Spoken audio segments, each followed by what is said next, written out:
June 4, 1942. 19,000 feet over the Pacific, northwest of Midway Atoll. The air is thin, the sun a hard white coin, and the ocean below a limitless sheet of hammered steel. Lieutenant Commander Wade McCluskey leans forward in his SBD Dauntless, eyes narrow behind his goggles, fuel needle kissing the red. His air group from USS Enterprise, VS-6 and VB-6, has been searching for hours. If they don't find the Japanese carriers now, they may not make it home. The wind rattles the canopy. The Dauntless' perforated dive breaks whine when he checks them, a habit born of nerves and repetition. On the radio net, the voices are clipped, oxygen thinned. This is McCluskey. Maintain course. Keep it tight. To your right, a wedge of dark gull-wing silhouettes hold station, Enterprise's scout bombers, some with the big 1,000-pound and M65 GP bombs slung under the belly, others carrying 500-pounders. Behind, Lieutenant Richard H. Best, commanding VB-6, lowers his mask and coughs, the sting of the oxygen rig still burning his throat from an earlier malfunction. He blinks it away. There's a job in front of him. Then McCluskey sees it, thin as a scratch on glass, a white contrail on the sea. Not smoke. A wake. A lone Japanese destroyer, sprinting at flank speed, carving a ruler straight line through the swell. The ship is Arisher, racing to rejoin the fleet after depth-charging a Shadow, an American submarine named Nautilus. McCluskey tips his wing, studying. War at sea is a game of angles. A destroyer in a hurry points to something bigger. Arashi's making for her task group, he says. We follow the wake. The Dauntless bank as one, sunlight flashing off canopies. You feel the airframe bite into the turn, the horizon tilting, your stomach rising as the compass card spins. Engines drone in chorus, little radial furnaces eating the last gallons. Far to the southeast, another American group is climbing into the same patch of sky, VB-3 from USS Yorktown under Lieutenant Commander Max Leslie, coming in on a different line of approach. None of them know the other is there. They don't have to. Fate is busy stitching the threads together. Below, aboard the flagship Akagi, the morning has been a racket of orders and reversals. Vice Admiral Nagumo, compact and severe, stands on the flag bridge with his operations mastermind, Commander Minoru Genda. A few hours earlier, Tomonaga's strike, Kate torpedo bombers and Val dive bombers, had raked Midway's airfield, but not decisively. American torpedo planes from the atoll and carriers have been harrying the fleet ever since, coming in low, brave, and doomed. The defending Zeros have chased them mercilessly down to the deck, burning fuel and patience. Damage control parties have dragged hose lines across hangar decks where fueled and armed aircraft wait for a decision that keeps changing by the minute, finish rearming for a second strike on Midway, or reverse the process and arm for anti-ship. The clock is a blade. On Akagi's hangar deck, teams wrestle 800-kilogram bombs, gasoline hoses snake over planked floors, and the smell is a sweet, dangerous perfume. A klaxon barks, a ship's bell hammers, boots thud, voices rise. Prepare to recover. Up the wind, the carriers begin to turn, aligning their long decks to bring home their CAP fighters and ready their own strike. Flight deck crews wave flags, yellow shirts glare, air officer's voice on the tannoy snaps like a whip. The window is narrow. They will turn, they will breathe, and they will launch. That is the plan. At 10:20, a glint on the horizon catches the eye of a Zero pilot orbiting high, small dots where no dots should be, but the angle, the glare, the exhaustion of hours in that cold sky conspire to hide the threat. Far above, you watch the carriers appear, one by one, as if the ocean is casually shrugging its shoulders, Akagi, Kaga, Soryu, with Hiryu off to the north. Tiny wakes, tiny escorts, and long rectangles that mean everything. McCluskey's chest tightens. He keys the push to talk. Enterprise Group, there they are. In formation, the SBDs slide forward, throttles eased, altitude a precious coin spent carefully. McCluskey raises his arm in the cockpit and waggles. The plan forms even as the blood quickens. VS-6 will go for the nearest carrier, Kaga. VB-6 will hit the carrier astern, Akagi. Best hears it on the net, checks his section, 2 wingmen hang just behind his tail. The bomb shackles safeties are set, the arming wire ready. In the rear seat, your gunner, a kid from Nebraska with a white-knuckle grip on twin 30s, glances up and says nothing. Miles away, cruising in from another quadrant, Yorktown's VB-3 reaches the same sky like a hand closing around the same throat. Max Leslie, calm and measured, leads the group towards Soryu without knowing what waits below on the hangar deck, bright-lit planes, laced in fuel vapor and ordnance, the hazardous mathematics of a deck cruise hurry. Aboard Kaga, the signal flags flick, the ship heels into the wind. A petty officer bellows numbers at a chalkboard on the island, wind over deck, bearing, recovery time. A young sailor pauses, the sweat cold between his shoulder blades, because the light just changed. A shadow slides across the sun. McCluskey sees it first. The whole Japanese formation is turning into the wind, a motion that straightens their decks like targets on a range. He opens his fist in the cockpit and tips the nose. Attack! Attack! The radio erupts in clipped affirmations. Dive brakes crack open like talons, the Dauntless nose breaks over, and gravity takes a fistful. The world becomes a wire-straight vertical line. Wind screams past the canopy frames. The target swells so fast you feel it in your molars.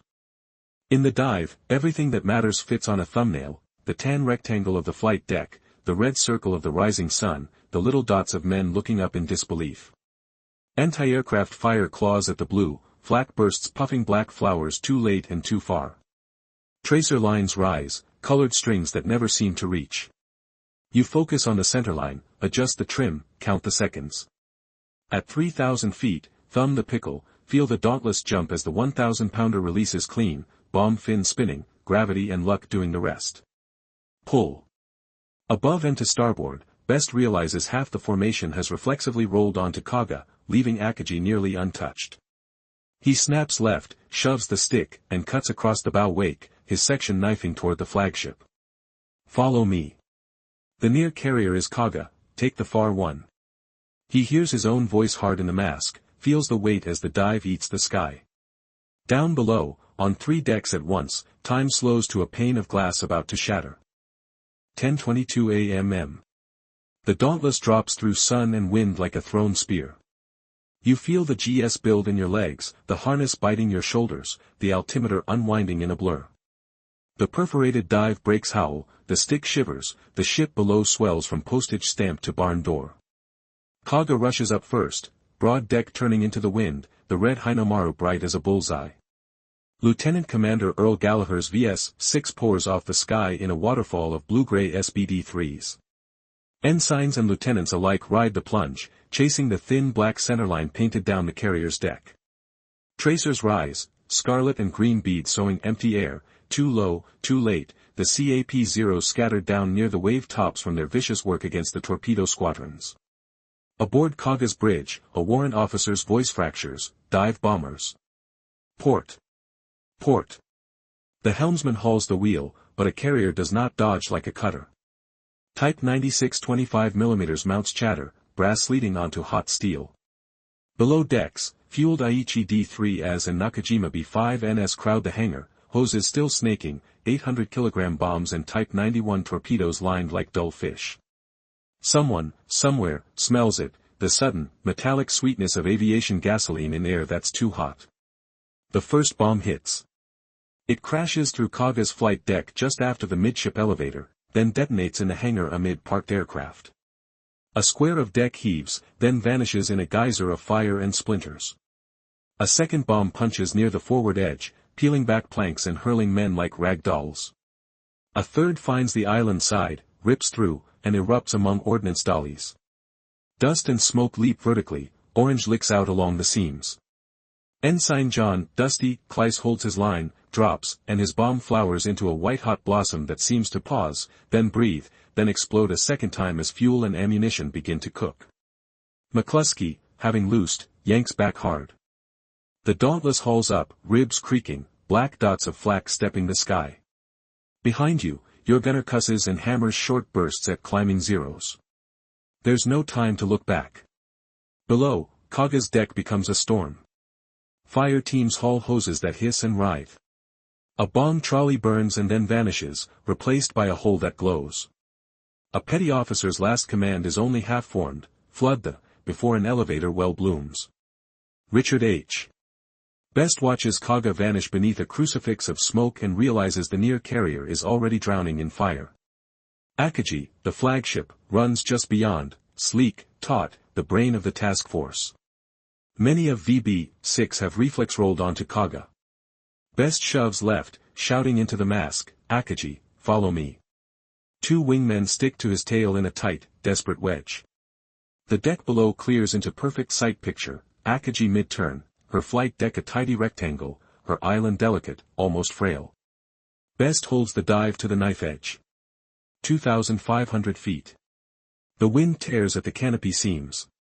He nudges right rudder, brings the rising sun round to split the forward edge of the midship elevator. At 1,500 feet he thumbs the pickle. The Dauntless lurches as the 1,000-pounder drops away, fin spinning, a dull black egg tumbling straight and hungry. He rides the line for a heartbeat more, then yanks, 6, 7 GS, blood pushing back, gray fog nibbling the edges of sight. His bomb hits like a hammer on a cathedral bell.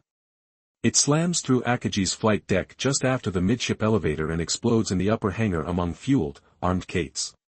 The concussion shatters bulkheads, a rolling orange wall tears down the hangar, taking men, hoses, and aircraft in an instant.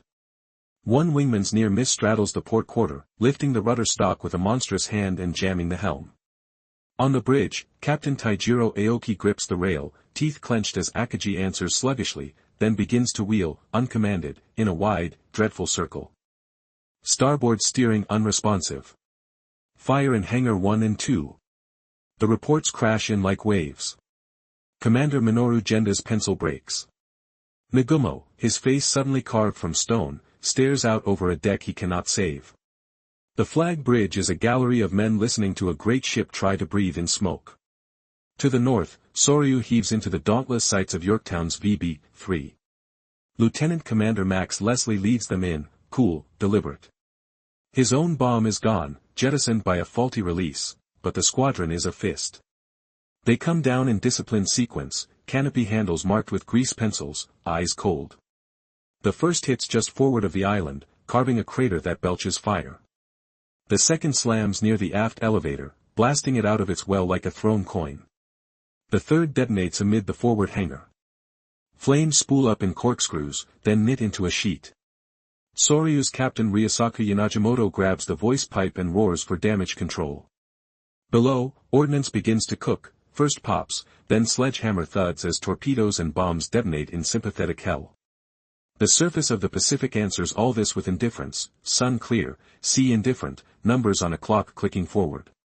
In less than the span of a held breath, 3 carriers are mortally wounded. Zeros claw sky where the enemy no longer is, their contrails twisting into furious scribbles. A gunner on Kaga coughs blood and keeps firing into smoke because that is what the drill says to do. You level out at 500 feet, the ocean a mirror rippled by ship wakes and shell splashes. The Dauntless hums steady, engine note sweet as a hymn. Behind, 3 pillars of smoke mark the heart of the Keto Butai turned to tinder. Ahead, a 4th carrier, Hiryu, runs alone to the north, her deck still clean, her zeros reforming like hornets around a nest. The radio crackles with overlapping voices, hits. Hits on the near carrier. Flagship burning. This is VB-3, Soryu's afire. On Akagi, men push aircraft by hand, heave bombs over the side, smash fuel lines with axes. A bosun's mate stumbles out of a smoke hatch, hair crisped, eyes alight with reflected fire, murmuring a prayer to a household god he hasn't spoken to since boyhood. On Kaga, the list comes slowly at first, then a little more, as counterflooding fights a losing war against heat. Soryu's island disappears inside a rolling boil of black that glitters with burning fragments. Nagumo grips the rail and watches the battle vanish from his control in the span of 6 minutes. He says nothing. There is nothing left to say that can be heard above the sound of 3 great ships burning. On the northern rim of the battle, Hiryu runs clean, the only flight deck in Nagumo's force still breathing properly. Rear Admiral Taman Yamaguchi stands on her bridge, narrow-eyed, jaw set. Captain Tomio Kaku leans into the engine order telegraph while air officers' flags snap on the island like small, angry whips. Below, in the hangars, crews muscle Type 99D-3A dive bombers toward the deck, 250-kilogram bombs clamped to their bellies, 0 escorts warming. There is no hesitation. The order is simple and absolute: find the American carrier and smash it. Launch the first wave, Yamaguchi says, voice calm, relentless. The deck edge elevator rises. Chalked kanji marks on cowls line up, prop arcs bite air, and green wands chop forward. One after another, the valves leap into the wind, spitting exhaust, gear tucking. Their leader dips a wing, gathers his formation, and climbs toward a sun that turns men's faces to brass. Over the horizon, USS Yorktown cuts a pale wake. On her flag bridge, Rear Admiral Frank Jack Fletcher studies the smoke on the eastern sky through binoculars, then lowers them. Captain Elliot Buckmaster turns to the air officer. Recover and respot as fast as you can. Keep the CAP thick. Below their feet, the ship's heart thumps with the measured certainty of the engineering plant. Yorktown is war-worn, scarred at Coral Sea, patched in a hurry at Pearl, but she is in the fight. The Combat Information Center is a low, red-lit cave of voices and scopes. A radar plot blooms with specs, sector bearing to the northwest. Bogies, Angels 12, range 60. The word moves up ladder after ladder. Throttles slam forward on the flight deck. Wildcats of VF-3 howl down the wind, blue-gray arrows flung into the bright. Lieutenant Commander John Jimmy Thatch rolls his F-4F on its back, taps rudder, settles his section on a vector that will cut the raid. He thumbs the radio. Remember the weave. Pairs, tight. Don't chase. The Japanese formation sees them in the last minutes, stubby American fighters, slow but stubborn, crossing their T-0's peel to engage. The sky becomes a quick, hard geometry of closure and tracers. Thatch and his wingmen stitch a valve that tries to slip inside, its canopy flashes, then the bomber snaps into a smoking dive, crewman's scarf whipping as he fires hopelessly at the ocean. But the rest keep coming. Yorktown herself takes up the argument, 5-inch/38s barking, directors slewing, the quad 1-inch Chicago pianos clattering, 20mm Ehrlichons hammering in dry metallic bursts. Shell bursts ladder the sky. The carrier begins to dance, hard over, then back, white wake scribbling behind her as the helm fights to throw off the aim. The first valves break into their dives. Sirens wail. All hands, take cover. The sun goes dark behind falling wings. At the last instant, you feel the ship lean, Buckmaster's helmsman buying yards with steel, and then the first bomb slams in just forward of the island. A disk of fire lifts, a shock under your boots, a wave of smoke that tastes of hot metal and paint. A second punches near the aft elevator, ripping deck and men and hose lines into a single blur. A near miss erupts off the starboard beam, water columns battering the hull plates hard enough to ring them like a bell. Heat rolls through passageways. In main control, white-hatted engineers snap valves by feel, faces slick with sweat, air tasting of steam. Secure number 3 boiler. Get draft back on 2. Damage control parties sprint, axes and foam nozzles banging knees, men disappearing into smoke and coming out with somebody else on their shoulders. On the bridge, Buckmaster's voice slices through the chaos. Keep her into the wind. We will not stop. In 20 minutes that feel like a stretched hour, the fires bend to discipline. Sprinklers hiss, foam blooms, black turns to gray. Power winks, dies, then returns as electricians lash temporary runs across scorched bulkheads. Yorktown gathers way again, 9 knots, then 12. On the flight deck, crews clear debris, spot aircraft, and blink at each other in disbelief at the ship's stubbornness. Hiryu's second wave is already en route. B-5N, Kate, torpedo bombers level in, led by Lieutenant Joichi Tomonaga, veteran of the Dawn strike on Midway, flying a machine patched from earlier damage. He splits his force, one element to port, one to starboard, an anvil to crush a maneuvering carrier. Zeros float above them like hawks. The radar plot blooms again. Multiple low contacts. Bearing 320. Thatch swings VF-3 down to meet them. Wildcats chew into the low formation, guns flickering, but torpedo runs are stubborn things. The Kates drop to mast height, wings steady, torpedoes slung fat and lethal. Yorktown heaves into a turn, wake boiling, trying to comb the tracks. The first silver fish streaks past the bow, its track a pale scar. Another passes aft, missing by yards. Men cheer hoarsely, then choke the cheer back. 2 torpedoes hit port in quick, murderous sequence. The blasts thud through the hull like fists. The deck jumps. Lights flicker and go. Yorktown shudders, loses headway, heels to port, 5 degrees, then 10, then 15. In the dim of damage control central, someone whispers a number nobody wants to hear. Pumps hammer. Fire mains rattle. Counterflooding starts, cold seawater pushing back on heat. Buckmaster grips the bridge wing rail. Smoke pours from open hatches. He glances at Fletcher, then down at the sea curling up toward the flight deck scuppers. The order hurts to say, but the ship is a living thing and she is telling him the truth. Prepare to abandon ship. Boats swing out. Wounded go first, then lines of men in kapok step to the edge, look once at the deck they love, and go over. At the waterline, Yorktown's hull is warmer than the ocean. She settles, stubborn even in defeat, turning her wounded side away from the wind like an animal seeking shade. Far to the west, Enterprise and Hornet rearm their SBDs. On Hiryu, Yamaguchi watches a destroyer slide under Akagi's stern to take off the flag staff, listens to reports of Yorktown aflame, and chooses the only path he recognizes, forward. He orders planes struck down, others spotted, another strike readied. Smoke smears the horizon like thumbed ink. The day is not finished with either side. Late afternoon light lays a copper sheen on the Pacific. A contact report, terse and clean, cuts the carrier radios, enemy carrier bearing northwest, range over 100 miles, course east. On Enterprise, the word moves like current. In the ready room, pilots shrug back into damp parachutes, clip pistols to Mae Wests, slam canopies with practiced violence. Lieutenant Commander Wade McCluskey is already striding for the ladder, eyes on the plotting board. Lieutenant Richard H. Best, pale but steady, nods once to his crewman and climbs into his SBD-3. On the flight deck, yellow shirts whirl paddles. Chocks kick. Props bite. Enterprise spots what she has, survivors from Yorktown's VB-3 who recovered aboard after their morning strike, and her own VS-6 and VB-6. The plan is simple and merciless, find Hiryu and finish the work. Launch, comes the order. The deck becomes a wind-bright assembly line.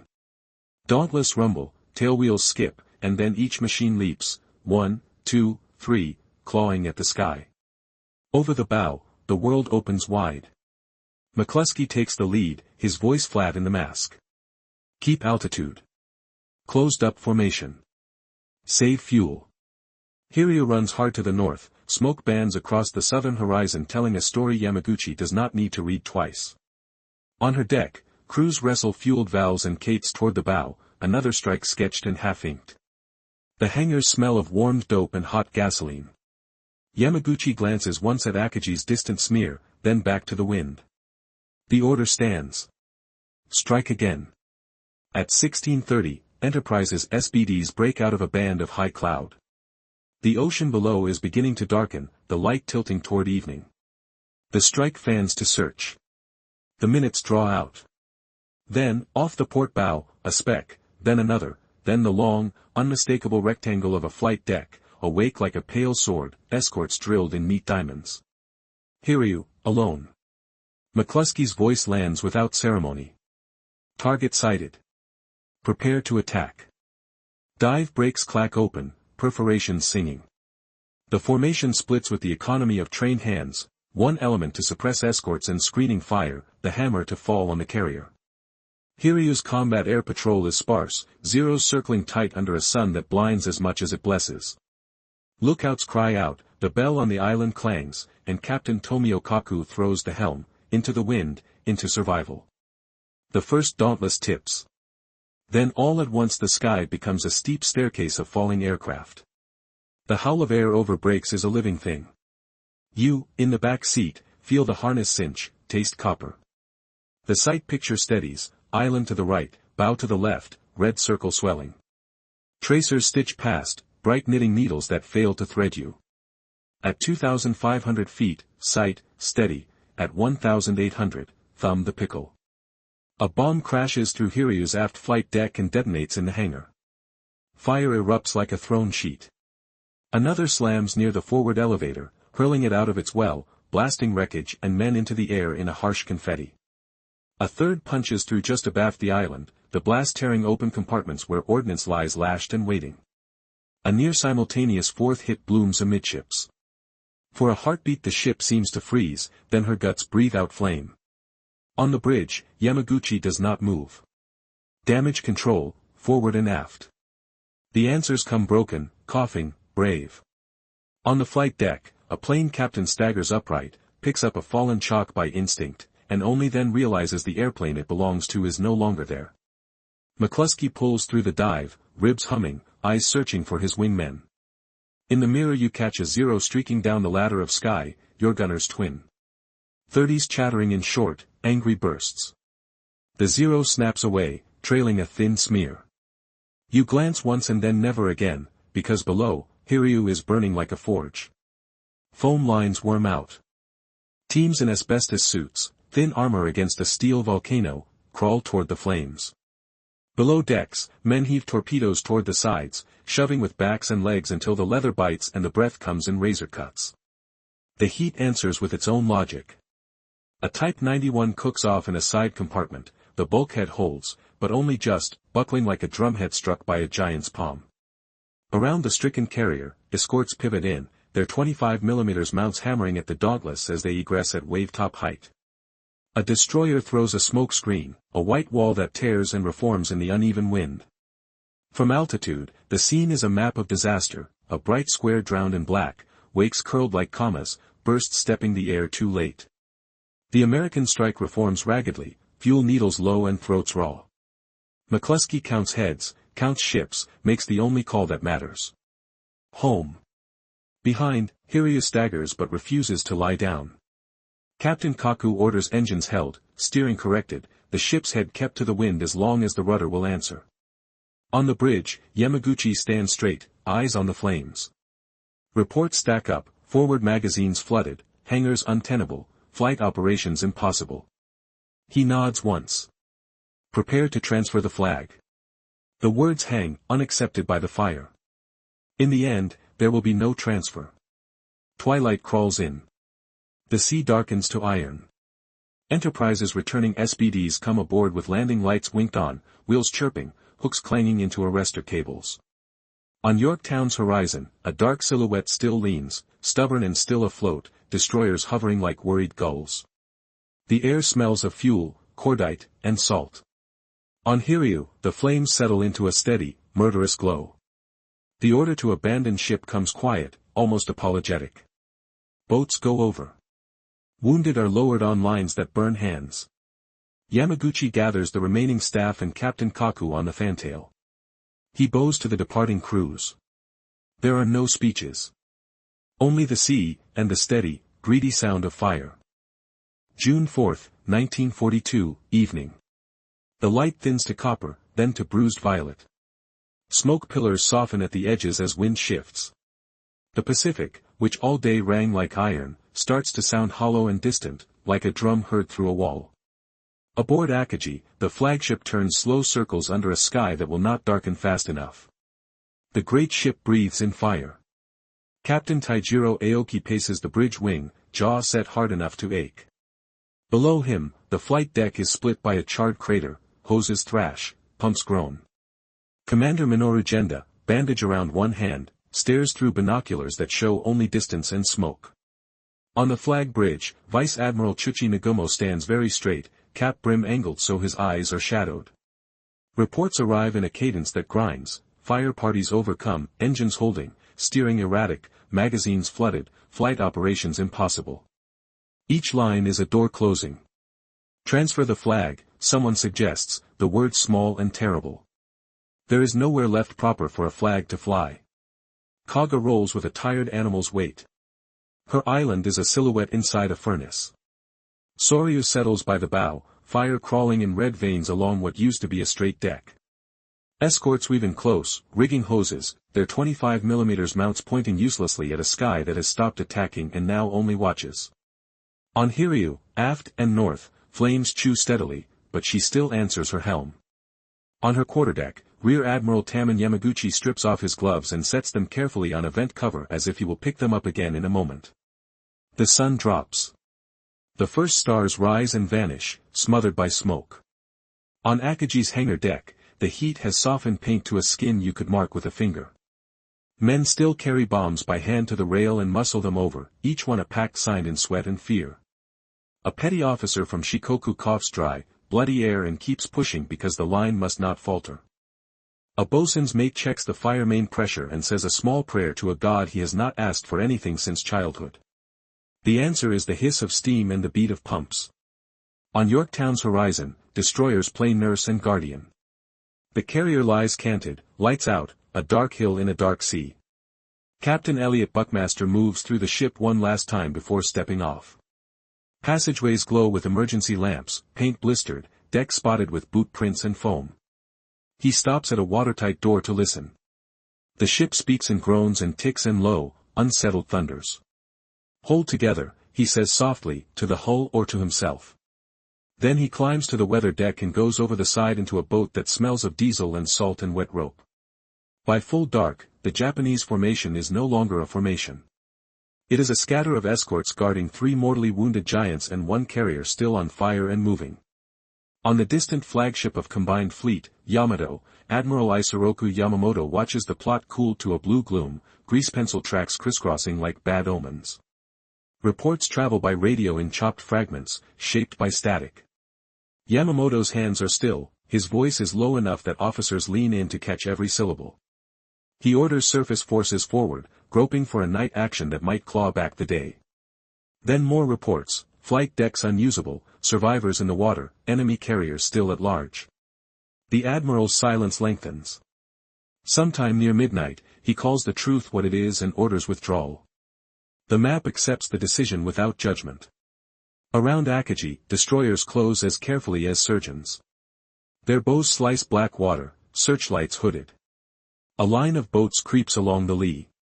Shouting is forbidden, orders pass in hand signals and whispered calls. Men climb down cargo nets into waiting hands. One falls, strikes the hull, vanishes, a light blinks 3 times, then dies, no room for a search. On the bridge, Captain Aoki keeps his binoculars up as if he can hold the ship's horizon in a steady place. Nagumo turns once to look at him fully, a glance that holds apology and command both. Aoki nods. He will leave the ship when ordered, he will hate the taste of that order forever. On Hiryu's open deck, wind lifts sparks and carries them to sea like fireflies. Captain Tomio Kaku stands with Yamaguchi at the stern. The sea behind them is a moving black. A junior officer approaches, salutes, voice tight. Most have gone, sir. Yamaguchi nods. He has already sent his staff away, he has already kept his best words to himself. There is nothing he can say to the sea that it has not heard. He and Kaku grip the rail together as if bracing for a wave. They do not step back. Near midnight, the ocean accepts Soryu and Kaga. One slides under with a long, final sigh of steam, the other breaks her back with a sound like a steel tree cracking. Survivors bob in the dark, calling softly to one another so the dark will not get ideas. Destroyers lay to, nets dragging, hands reaching. A young gunner from Kaga finds himself face to face with a sailor from Soryu in the water. They blink, then laugh once, short and shocked, at the absurdity of meeting in a sea big enough to hide empires. Akagi refuses a clean death. She burns hot and then low and then hot again. Her engines labor. The helm is no longer a wheel but a suggestion. There is a debate on her bridge that runs only 2 sentences long. The escort destroyers back out, then turn in, torpedoes made ready, crews steady as stones. The first steel fish hisses out, then a second. Minutes lengthen. A plume rises, brief and white, then a deeper boom rolls through the night. The flagship lists, pauses, and begins the long, patient move toward her end. Dawn waits, unhurried. In the last hours before it, the wind rises a little and then falls away. The stars return where smoke thins. You pull your collar up against a chill that has very little to do with the air. Voices aboard Enterprise diminish to murmurs. A mechanic sleeps with his back against an SBD's tire, head lolling, hands oily and still. In the Air Group ready room, Wade McCluskey sits with a cup of coffee gone cold, staring at the white chalk trace of a wake he followed in the morning and wondering at how sometimes a whole war fits under a pencil line. Somewhere north, Hiryu still burns. A black rectangle against grey water. The sea around her is flecked with boats. The men in them do not look back much. The ship behind them glows dull and then a little brighter, answering to her own private sun. June 5, 1942. Pre-dawn grey seeps into the world east of Midway. The smoke that masked the stars thins to a greasy veil. Wind ruffles the low seas in catspaws. The night's hard edges soften, but nothing is forgiven. Aboard the drifting hulk that was Akagi, hoses lie dead, nozzles gape at a sky that will not help. Captain Taijiro Aoki stands one last time on the bridge wing, cap brim wet with dew and sweat. In the dim below, crews have carried out the unspeakable chores, dead counted where they can be, names taken where they cannot. On the horizon, a destroyer eases in, bow waves silver in the grey light. Orders flash by blinker, short and final. Lines come across. Men go over. Aoki remains until a hand on his elbow and a single word, "Captain," pulls him toward the ladder. Off the port quarter, 3 lean shadows take station, destroyers with their fish made ready, wakes braided like tight ropes. In the chart room, a navigator who has not let go of his pencil since sunrise yesterday closes his eyes and memorizes the feel of the table under his palm.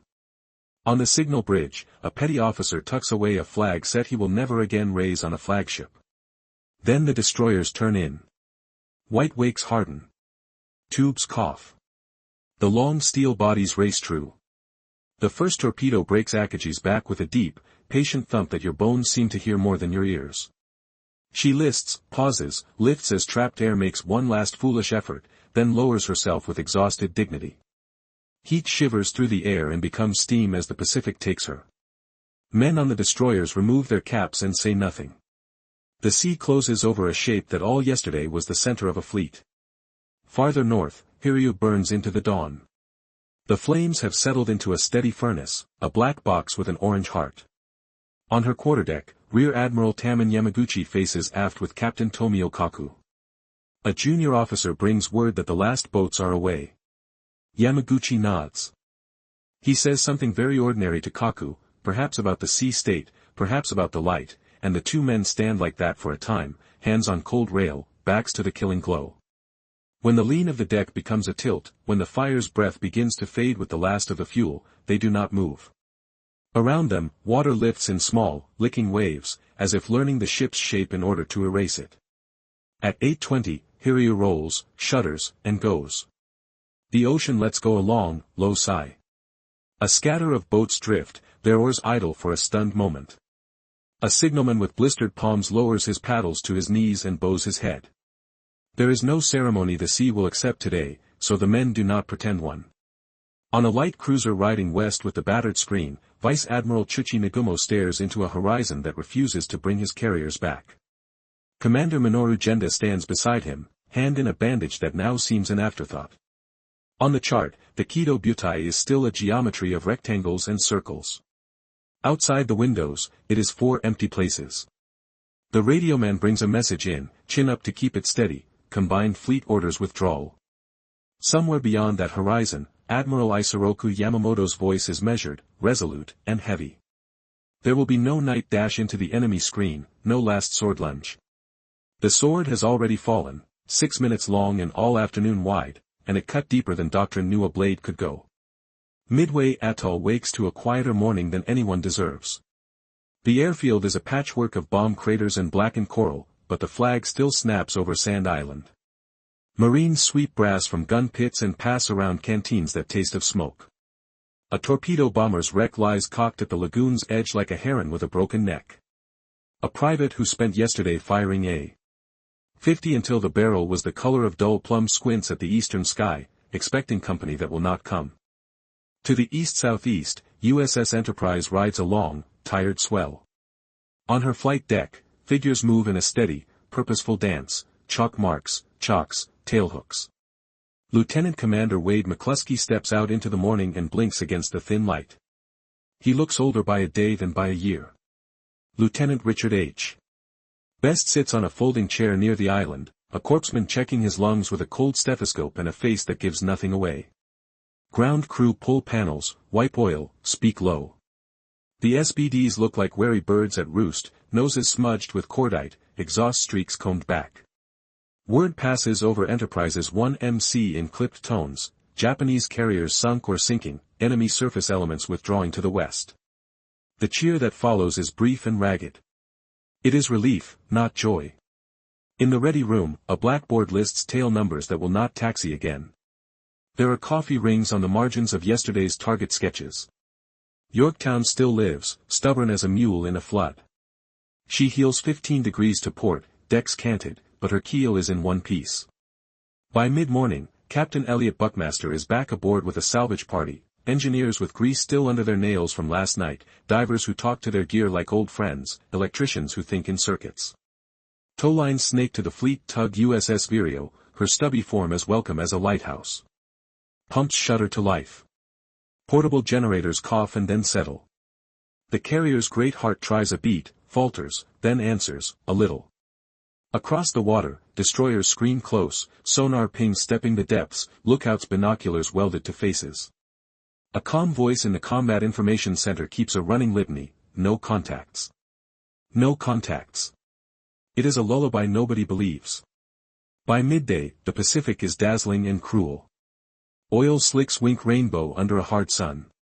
Seabirds pick at floating flotsam that was once the skin of airplanes.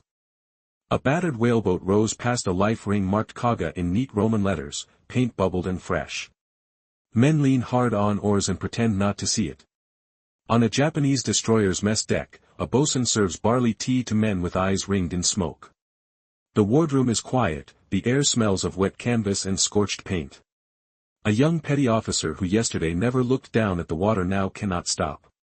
The emptiness where the carrier should be is larger than the sea itself. Afternoon shadows lengthen, and with them comes the businesslike calm of endurance. Enterprise's search planes range west to harry what they can find, cruisers, oilers, anything that still makes a wake. Hornets SBDs fan south and return with sightings that look like ghosts at the limits of fuel. The battle is drifting into chase, into scavenging, into the part of a fight where victory feels like work and grief in equal measure. As the sun slants again toward evening, a petty officer on Yorktown's forward well deck tightens a line and looks aft. The list is a degree less than it was at noon. He grins and slaps the bulkhead. The ship answers with a deep, slow creak that sounds a little like a laugh. June 5, 1942. Pre-dawn gray seeps into the world east of Midway. The smoke that masked the stars thins to a greasy veil. Wind ruffles the low seas in catspaws. The night's hard edges soften, but nothing is forgiven. Aboard the drifting hulk that was Akagi, hoses lie dead, nozzles gape at a sky that will not help. Captain Taijiro Aoki stands one last time on the bridge wing, cap brim wet with dew and sweat. In the dim below, crews have carried out the unspeakable chores, dead counted where they can be, names taken where they cannot. On the horizon, a destroyer eases in, bow waves silver in the gray light. Orders flash by blinker, short and final. Lines come across. Men go over. Aoki remains until a hand on his elbow and a single word, Captain, pulls him toward the ladder. Off the port quarter, 3 lean shadows take station, destroyers with their fish made ready, wakes braided like tight ropes. In the chart room, a navigator who has not let go of his pencil since sunrise yesterday closes his eyes and memorizes the feel of the table under his palm. On the signal bridge, a petty officer tucks away a flag set he will never again raise on a flagship. Then the destroyers turn in. White wakes harden. Tubes cough. The long steel bodies race true. The first torpedo breaks Akagi's back with a deep, patient thump that your bones seem to hear more than your ears. She lists, pauses, lifts as trapped air makes one last foolish effort, then lowers herself with exhausted dignity. Heat shivers through the air and becomes steam as the Pacific takes her. Men on the destroyers remove their caps and say nothing. The sea closes over a shape that all yesterday was the center of a fleet. Farther north, Hiryu burns into the dawn. The flames have settled into a steady furnace, a black box with an orange heart. On her quarterdeck, Rear Admiral Taman Yamaguchi faces aft with Captain Tomio Kaku.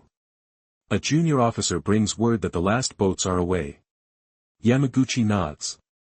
He says something very ordinary to Kaku, perhaps about the sea state, perhaps about the light, and the two men stand like that for a time, hands on cold rail, backs to the killing glow. When the lean of the deck becomes a tilt, when the fire's breath begins to fade with the last of the fuel, they do not move. Around them, water lifts in small, licking waves, as if learning the ship's shape in order to erase it. At 8:20, Hiryu rolls, shudders, and goes. The ocean lets go a long, low sigh. A scatter of boats drift, their oars idle for a stunned moment. A signalman with blistered palms lowers his paddles to his knees and bows his head.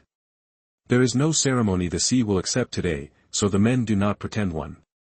On a light cruiser riding west with the battered screen, Vice Admiral Nagumo stares into a horizon that refuses to bring his carriers back.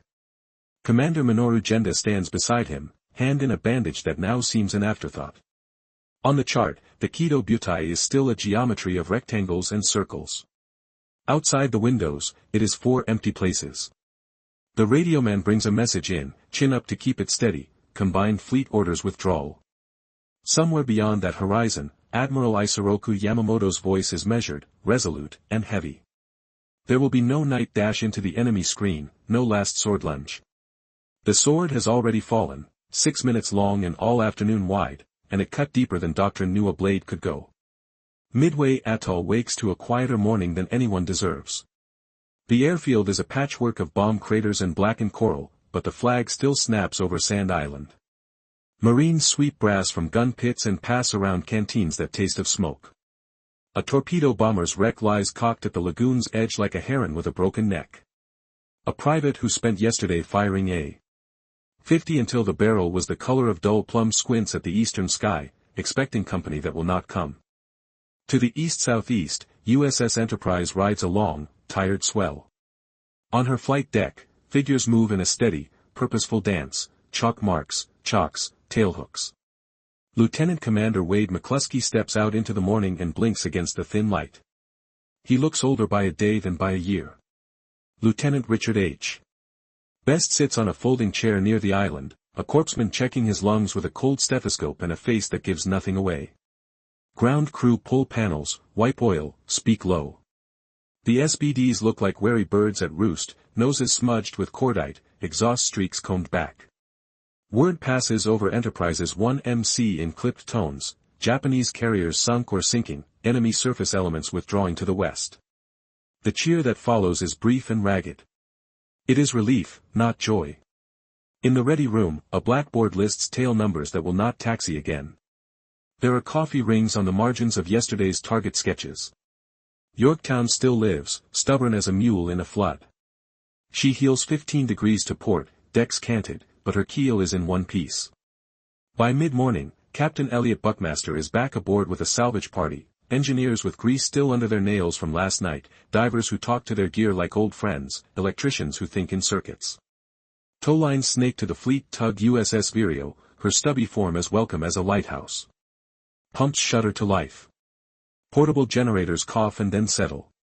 The carrier's great heart tries a beat, falters, then answers, a little. Across the water, destroyers screen close, sonar pings stepping the depths, lookouts binoculars welded to faces. A calm voice in the Combat Information Center keeps a running litany, no contacts. No contacts. It is a lullaby nobody believes.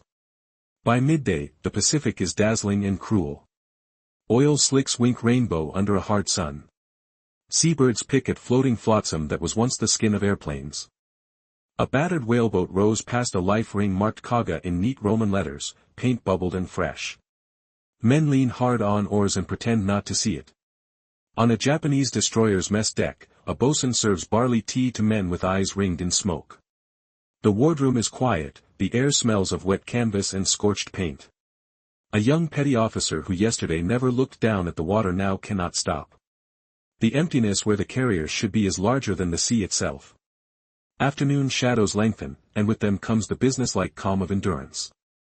Enterprise's search planes range west to harry what they can find, cruisers, oilers, anything that still makes a wake. Hornets SBDs fan south and return with sightings that look like ghosts at the limits of fuel. The battle is drifting into chase, into scavenging, into the part of a fight where victory feels like work and grief in equal measure. As the sun slants again toward evening, a petty officer on Yorktown's forward well deck tightens a line and looks aft. The list is a degree less than it was at noon. He grins and slaps the bulkhead. The ship answers with a deep, slow creak that sounds a little like a laugh. Night of June 5th into June 6th. Far west of Midway, for Japanese heavy cruisers, Mogami, Mikuma, Kumano, Suzuya, run fast through a darkness that keeps opening and closing like a slow blink. The order is to withdraw and to kill anything in the water that might point the enemy toward them. On Mogami's bridge, the navigator leans into the chart table light, jaw clenched, eyes bloodshot. The sea is his map and his enemy both. Just after midnight, lookouts mutter about shadows that aren't waves. Submarine Tambor is out here somewhere, an American ghost with teeth. The contact becomes certainty at the edge of a flare, then vanishes as if embarrassed. The column scatters to avoid a phantom, signals flash, helm spin, black hulks sheer off. In the confusion, Mogami's bow meets Mikuma's port quarter with the sound of two houses colliding. Steel screams. Men fall. Plates crumple forward on Mogami like a paper fan, her speed slashed, her pride dented to the waterline. By dawn, Cruiser Division 7 has become two pairs, Kumano and Suzuya racing ahead intact, Mogami and Mikuma limping southeast, hurt and angry. Southwest of them, Enterprise and Hornet put birds in the sky again. The ready room smell of coffee, sweat, and the waxy tang of grease pencils. Maps get marked with XS that are as much wishes as waypoints. Lieutenant Commander Wade McCluskey's voice is hoarse, but steady. On the Hornet, VB-8 and VS-8 strap in, silence a little heavier than the day before. In Enterprise's VS-6, Ensign John Dusty Kleiss checks his bomb shackle with a hand that knows the shape of fate. He has been here before. The ocean below has a memory, he trusts his eyes more. Mid-morning light is hard and honest. The search pattern breaks, stretches thin, and then snaps tight as a contact splashes across the radio. Two cruisers. Smoke. Course southeast. Altitudes are called. Fuel checks come back with numbers that will fit the fight and not much else. The formations tilt into a heading that feels like the end of a long, taut story. They find them by the book, white bow waves, black smoke stripes, gray hulls with the weird, outsized beauty of big guns at sea.